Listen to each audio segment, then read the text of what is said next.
Hello, everyone. My name is Adrienne Benest, and I'm the Education and Community Liaison at the Nanaimo Brain Injury Society.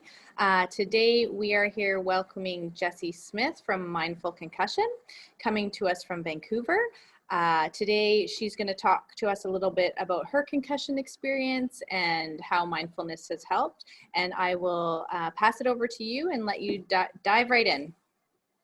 Oh, thanks, Adrienne. And I'm really so honored to have this opportunity to speak to you today. And I just want to start out by acknowledging that I live, work, and play on the unceded Musqueam, Tsleil-Waututh, and Squamish territories. And I too am a concussion survivor, and this from a car accident in 2013. And just so thankful that I'm going through this, as many of you are in British Columbia, because we are so lucky to be surrounded by such beauty. And for me, taking a quiet walk outside, even in East Vancouver, almost every day is a big part of my care. And I think of you guys in Nanaimo, being able to just hop over to Newcastle Island. I'm so jealous. It's so beautiful. And I just really look forward to going back there this spring, actually. Hopefully, maybe, if Bonnie Henry sends, we can. So I just, my objective today really is to just talk for a few minutes about my story and mindfulness in general. And then we're going to go right into some very specific practices that you can incorporate into your life.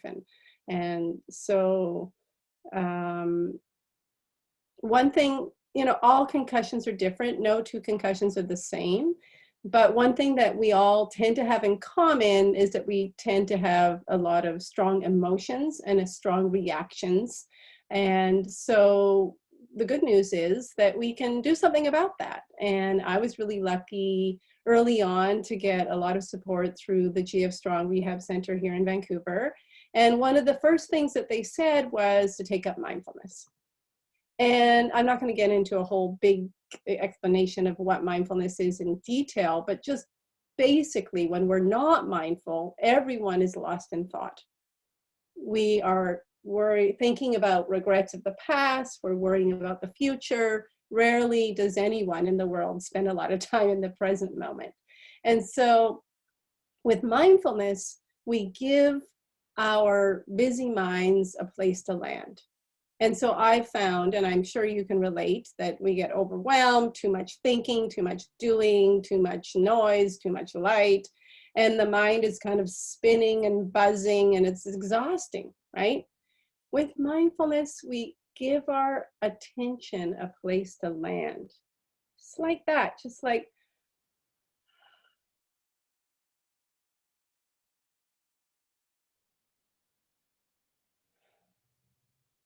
such a relief to just sink into quiet calmness. And of course, inevitably, very quickly, our attention goes off into the past and the future again. It's very normal. And mindfulness is a practice that takes time. It's not something you're good at immediately. You can't play Vivaldi immediately either. You have to screech on the violin for a while first. So that's really when I first was told to take up mindfulness, I was a little skeptical, like maybe there's some treatment I could do instead that would be better. But in fact, I learned quickly that it's really what my body and my brain needed to calm down.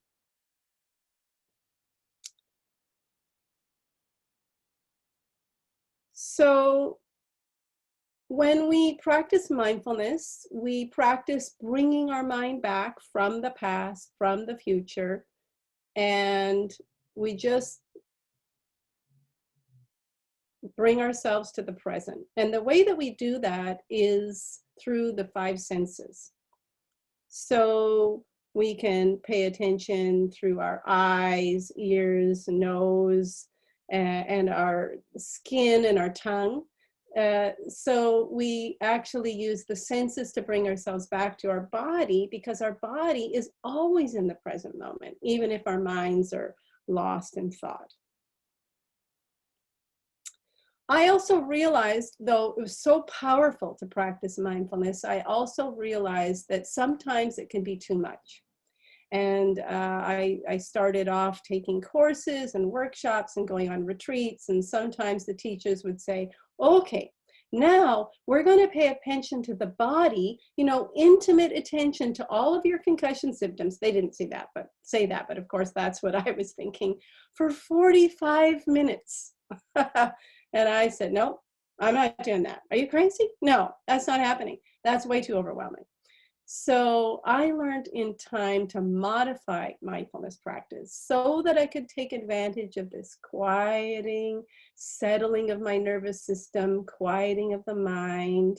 That was such a relief, but not getting so intimate with my body and all the sensations, because sometimes when I did that, it just ramped up the sensations more and I became quite panicky. So I found that there was a lot of modifications I could do that would allow me to get into that calm clarity without overwhelm. And unfortunately, sometimes people with a brain injury try mindfulness out. They don't know about these modifications. The teacher doesn't really understand how it can be overwhelming if you don't do it carefully. And then they get overwhelmed and they give it up. And it's so sad to me because it's such an important part of my daily care. And so I got inspired to want to share with others what I had learned. So I actually got mindfulness teacher training through the Center for Mindfulness at the University of California. And now I teach courses and workshops for other survivors. And I do some with non-brain injured people as well. And it's so beautiful. I'm so happy and honored to be able to do that. And so what I'd like to do with you now is just to offer you some of the practices that I use, that you can use to bring some calm clarity into your life. And one of the things that we do with mindfulness is that we learn to listen to our body. We learn to listen to the signals that it's sending us. And then that can tell us, oh, look at that. I'm feeling kind of overwhelmed. I need to do some self-care. I need to have a drink of water, do less, go for a walk, have some food, all of these things that we do. And also I can take some few mindful moments to care for myself as well. And it's kind of that grabbing the agency, because without that, we feel crappy and we fall apart and go to sleep, and then we feel crappy again. And that's a terrible cycle to be in. With mindfulness, we learn that we have some knowledge that, you know, sometimes we feel good and then we feel better, and we can actually encourage ourselves to feel better more quickly when we do things that are actually good for us, rather than, you know, binge watching Netflix or whatever other kind of thing that you do. There's nothing wrong with watching TV, but it can be a bit it's just about being discerning about what will actually be most calming for us. So just to say that again, we're learning to listen to the signals our body sends us so that we know we need to do some self-care. And what's a kind of a silver lining with a concussion is that our body sends us very loud signals. It sounds like not a silver lining. It's exhausting, right? And you go, I've got a headache. I've got my heart pounding. I'm feeling anxious, feeling afraid. I'm feeling kind of high arousal emotions, anxiety, anger, and fear are common, or else kind of more low arousal of numbness and spaciness. These are two kind of common high and low ends of the emotions that we can have with concussion that are kind of more intense than they might have been before our concussion. But in a way, ironically, it's kind of like a silver lining, because we get the signals very loud and quickly, and we are kind of forced to take care of ourselves. Whereas before, we could just ignore it, you know, and lots of people do. They don't listen to their body. The signals aren't that loud, and they go on in life being constantly stressed and constantly burnt out. And then they end up, you know, with a stroke or a heart attack or whatever, right? But for us, we actually have this beautiful gift, which is to say, hey, let's slow down. You know, let's take care of ourselves and get enough sleep and get some exercise and do what we need to feel better. So now we're going to go right into some practice. And again, this is kind of a grand experiment for you. We're going to try 11 practices just to give you a sense of where we're going, to just try them all a little bit, not in a lot of time for each one. And I'd like you to just see how they land, see how they feel for you. And see if we try one, it's like, yes, I like that. I want more of that. Or no, that one's not for me. There's no judgment, it's not a problem. Or you might say maybe, maybe, and something might feel one way for you right now when you're trying this, or you might want to watch this video another day and try it again, or do it on your own, and you might have a different desire at that time. But you're always in choice. This is really something important in the whole thing I want to say about mindful concussion is you are in choice what you do. And if you're trying something now with me, or another day you take a meditation class or a yoga class, you are always in choice. You can just do like I did and ignore what the teacher says if it doesn't feel right for you and your body, because again, every concussion is different, every person is different, and you're going to respond differently. All right, so the first thing I'd like to do is just invite you to take a look around in the room that you're in. Just take a look around. I can see beautiful yellow. Just taking this as a moment to come back to the present, away from the past and the future, and just right here, right now. Every practice, we're giving our brain and our attention a place to land. It's like that buzzing bee.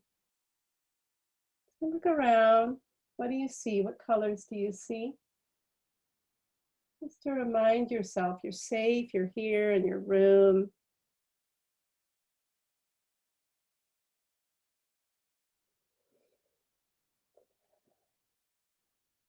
Okay. So next we're going to practice either eyes open or closed or downcast. Again, listening to what feels right for you. And I'm going to invite you to do a little bit of just gentle relaxation. Just inviting, inclining your body to relax a little bit. Doesn't have to be a lot, it can just be 5 or 10%. And looking through your body and seeing if there's any muscles that you happen to be holding that you might not notice. And common places are the jaw or the cheek, chest, and let the shoulders hang, let go, hands, maybe clenching the stomach. See if you can just let go a wee bit.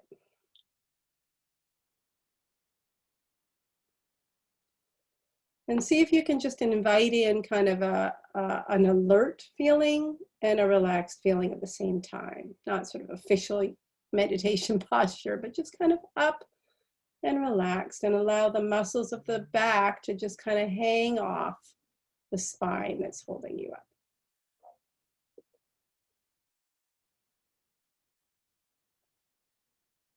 And at any time of day, we can just invite in this sense of relaxation. You know, sometimes you end up like the shoulders are up here. I don't understand why I'm not feeling good. Let it go. Yeah. And just sense into how that feels.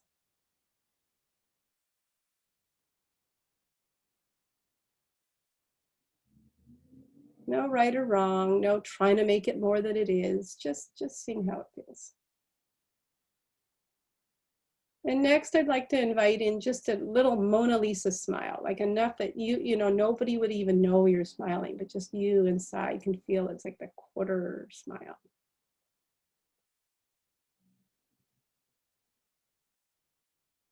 You can do it anytime, nobody will know.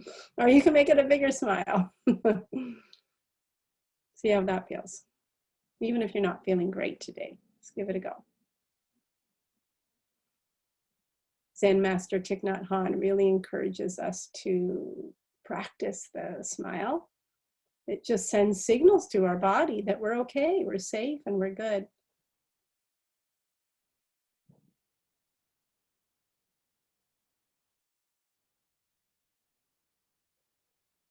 Feels good to also give a smile. If you see someone else and you smile, you know, and then they smile back, it's really nice.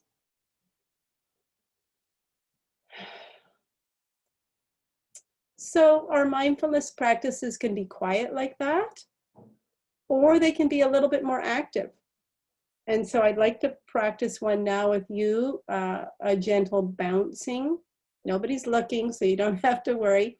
So I'm just going to invite you to just stand straight and unlock your knees, let them be a little bit loose, and just start to bounce a little bit.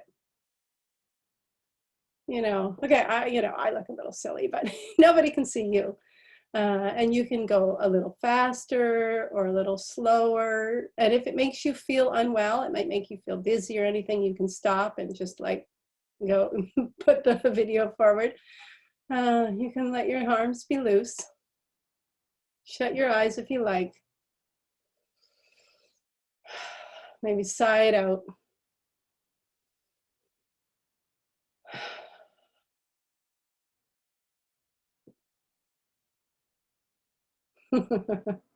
And slowly bringing it to a stop.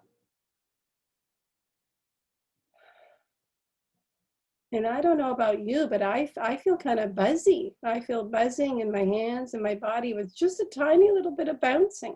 And if you don't, that's fine too. Everybody's different. Again, just noticing how you feel. Is that a yes, a no, a maybe? A core element of the mindful concussion approach is to do that listening. And just as a diabetic needs to check her insulin throughout the day, we need to check our nervous system. How are we? Are we feeling overly aroused or under aroused? How can we bring ourselves back into the kind of like this nice sweet spot in the middle? And do we need to do some kind of self-care or of any kind that feels right to you, or just to take a few mindful moments like this? Another thing that we can do is we can just take a few minutes to stretch. And I'm going to do a little bit of stretching, but you can just listen to your body and do whatever it feels it needs. But I'm going to just do a few things. And you can follow me if you like. Or you can do your own thing. I haven't made a plan. I don't have anything written down. I'm just listening. What is my body asking for right now? Big shoulder rolls. You can do little ones. You can do it faster, slower, whatever feels right to you.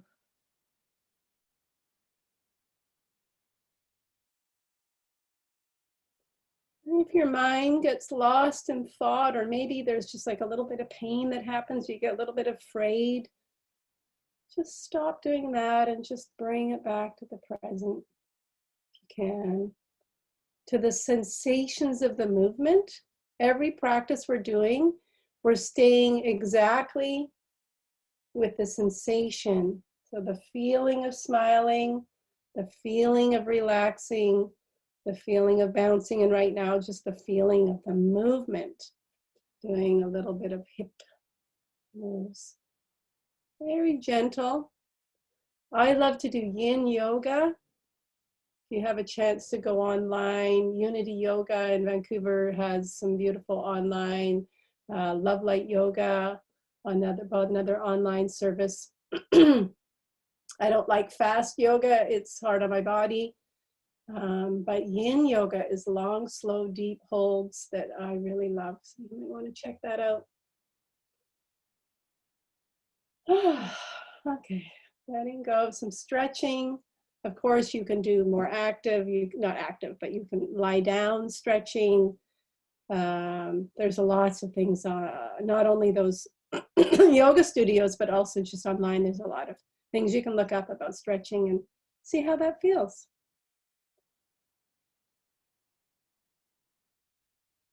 Some of you maybe really like stretching. Some of you might hate it. That's all good.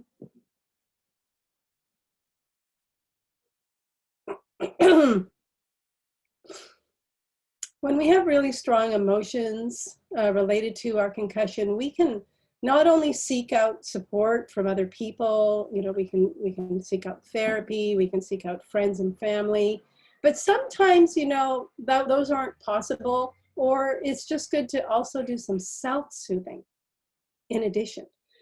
And so one thing we can do is a heart hug. Just put your arms around yourself. Feel into that. It doesn't have to be tight. It can be loose. You can do it more like just under the arms, whatever feels good. Sometimes a bit of swing is nice. And the cool thing is that our body doesn't even know that we're the ones hugging us. It just feels hugged, and it releases the calming hormones that this kind of physical touch brings on.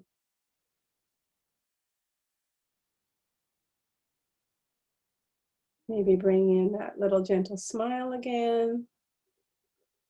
Inviting in the relaxation, allowing the shoulders to relax, the knees. Oh, I'm standing, so I'm letting my knees be loose.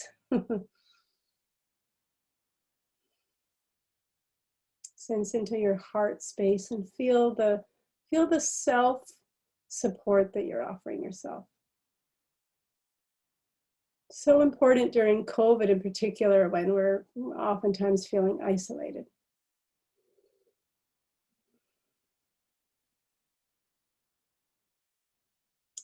Letting that go. And another one that we can do is some soothing touch. Cheeks.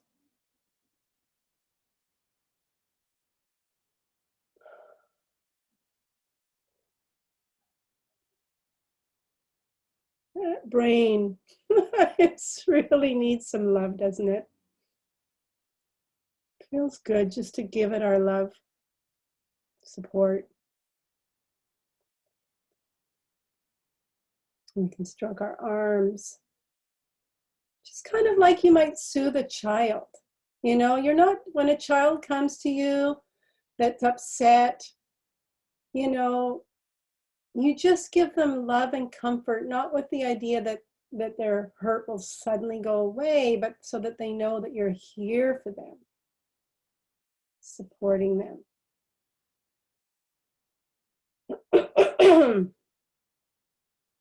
See how that feels.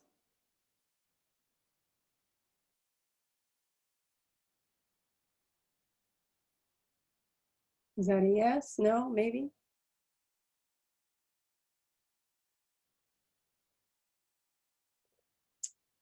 All right. So I'd like to just take a moment to share my screen with you and tell you a little bit about my Mindful Concussion website and some of the things that I offer. So on the core elements page, this is where you can really learn more about my approach. I've got a video that's about all the different concepts that I've learned about nervous system regulation and that calming down. You can watch that video. There's videos of me about why I modify for concussion, how I modify for concussion, what is mindfulness, and on it goes. So this core elements page is a really good spot. I have a blog. Well, I'll be adding new blog posts. My most recent one is about how to do mindfulness in nature, and I have some videos that you can practice even just in your yard, right? That's where I do the video for that. And I have a concussion care section, which is probably a lot of the kind of stuff that you're learning through the Nanaimo Brain Injury Society. And I have as well my offerings section, where I go over the kind of offerings that I have. In particular, I'd like to just point out this mindful concussion care course that I have developed and that I'm running starting in April. If you happen, it's April 2021. If you happen to be watching this video at a different time, then, you know, look at my website and you can go to the offering section. But in my course, we're going to be doing concussion care, stress reduction, mindfulness in nature, self-compassion, this kind of soothing that we were doing, and gratitude and joy practices, so beautiful. And so it's a lot about resourcing. Traditional mindfulness sometimes is really more focused on noticing what's happening in the present, which we need to do. But my approach is more about, okay, when we notice that we need support, what can we do? And we're learning a bunch of today we're just doing a few, but there's so much that I can share about what I do every day to support myself in a very trauma-sensitive way as well. So I'm offering a discounted sliding scale from 90 to 290 for anybody who watches this video. So you can send me an email if you want to take it. That's the last thing I'll say about my website is that at the bottom of every page, you can sign up for my newsletter. It's a great way to be in touch. I only do it every 2 months, so it's not overwhelming. You can hear about upcoming things that I'm up to. So let's continue with some more practices. And a very traditional way of mindfulness is to pay attention to the breath. And for some people, paying attention to the breath is just wonderful. It's so calming. In fact, on my website, I have a link to a beautiful breath practice that I learned from an actress. It's on the Brainstream site, and that's one of the first things I did was just long, slow, deep breaths, and I find that so helpful.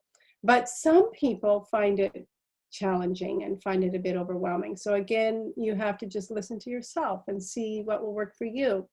But for many people, even just 3 conscious, deep breaths is a beautiful way to just recenter.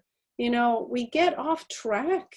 We might be feeling better at the beginning of the day, but by the end of the day or partway through, we're like feeling overwhelmed. And sometimes just taking 3 breaths is enough to just, you know, we may not get to our beautiful calm center, but we inch away from a feeling of overwhelm.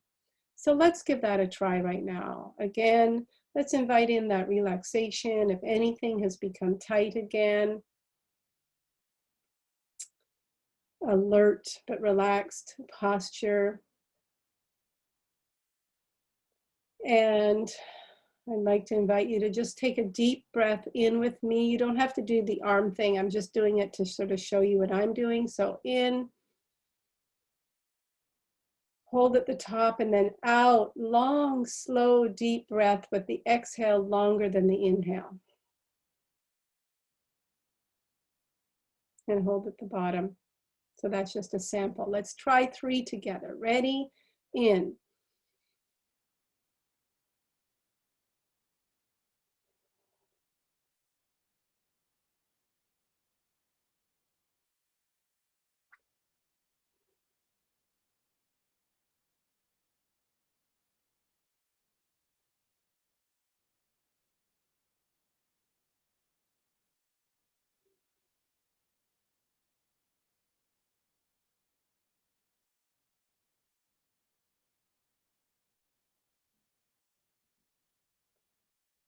How does that feel?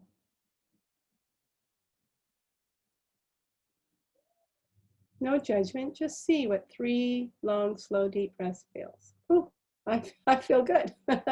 And, you know, I actually take 100 of those most mornings, almost every morning. And I get lost, you know, I count to 7 and then I'm lost and I come back. So I end up taking more than 100, but it's something to work towards. So this is not saying you should do that, but you could do 10 or 20. And if you get lost, which is totally normal, then you just remember, okay, what's the last number I remember? And you come back.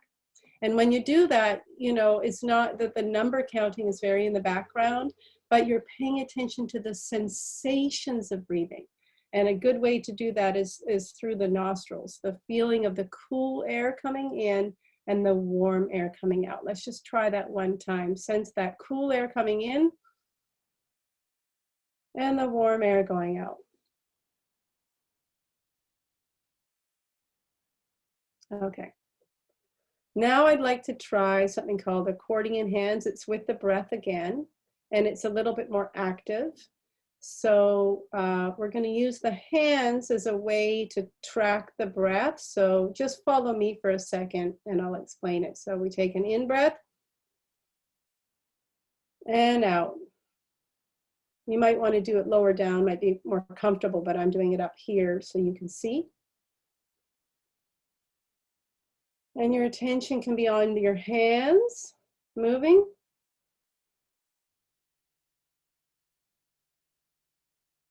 Or on the breath. The sensations of breathing. Or you can toggle between the two.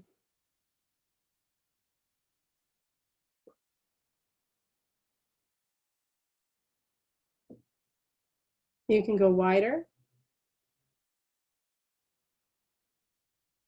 You can go slower, faster, whatever feels right for you. How does that feel?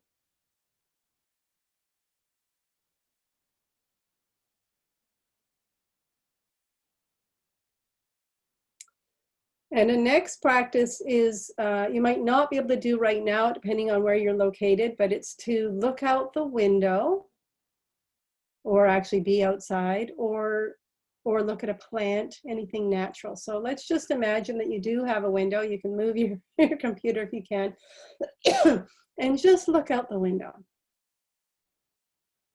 You don't have to go for a big hike in nature. You literally pretty much look out at the tree or the plants or the flowers, whatever is available to you. And just do a wide view. Maybe allow your breath to slow down a bit. And just allow the enjoying of the nature to be your practice, to be where your attention lands.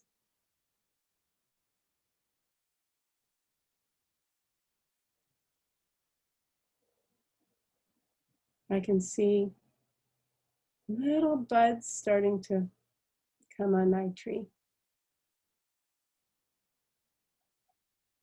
And now allow more of a narrowing focus. Is there somewhere on your view that it's just kind of calling to you a little bit? And allow your attention to land there. Maybe one leaf or one branch, one flower.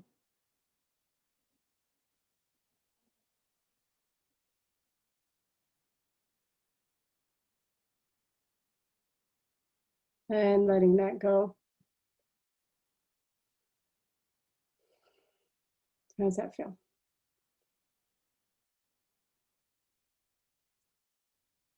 So I'm hoping that at least one of those practices felt right for you, maybe more. I'm just going to list them again and just reflect on that, which one seemed like a yes to you. So first we did the orienting around the room. We did the relaxing of the mind and the muscles. We did the smiling, small or bigger. We did the bouncing and the stretching, heart hug, smooth stroking. And we did just 3 breaths, which you can expand, or even just 1 breath. That's all you have time for. Accordion hands and looking out at nature. So I'd like you to just think of that list and choose one of them that you particularly liked. And if we were in a room of 30, maybe everybody would be choosing a different one of the 10, 11, the 10. Just take a moment now. We're just going to go back into that calming feeling, and then we're just going to spend a minute doing the practice that you liked best.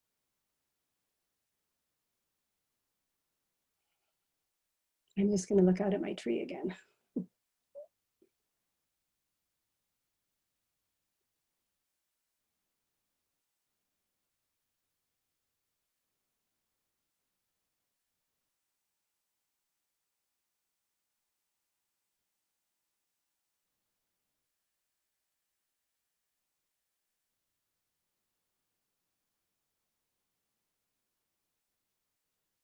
Again, if any time the mind wanders, it's totally normal. No need to get upset.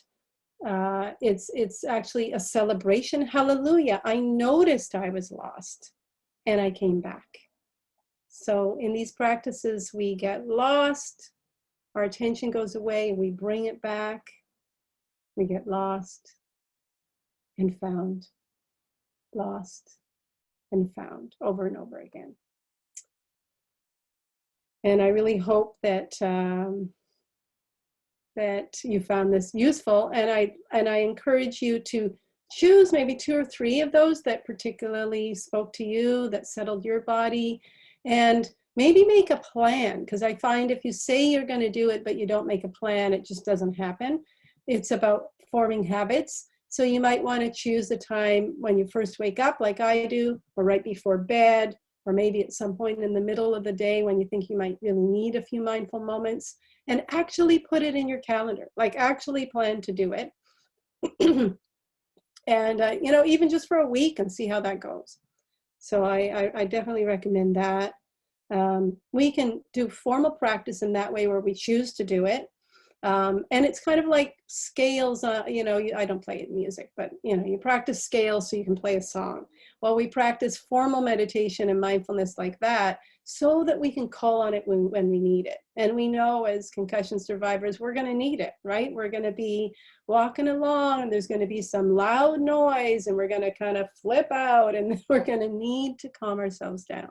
So it's those moments when we can remember, and remembering's the hardest part. Sometimes we kind of get really reactive and have a big thing, a big emotional response, and then sometime later we go, wow, what happened there?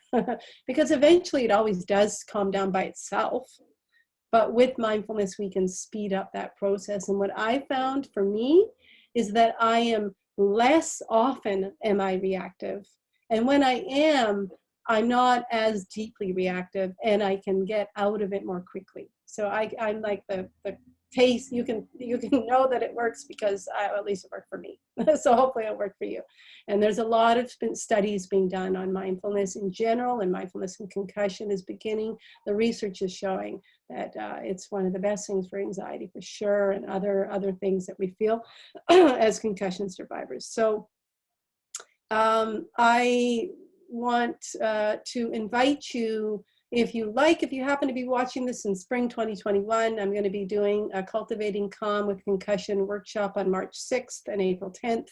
If you're watching this at another time, I will be doing these free Cultivating Calm sessions at other times, and then my on a sliding scale 8-week course at other times, so you can check that out.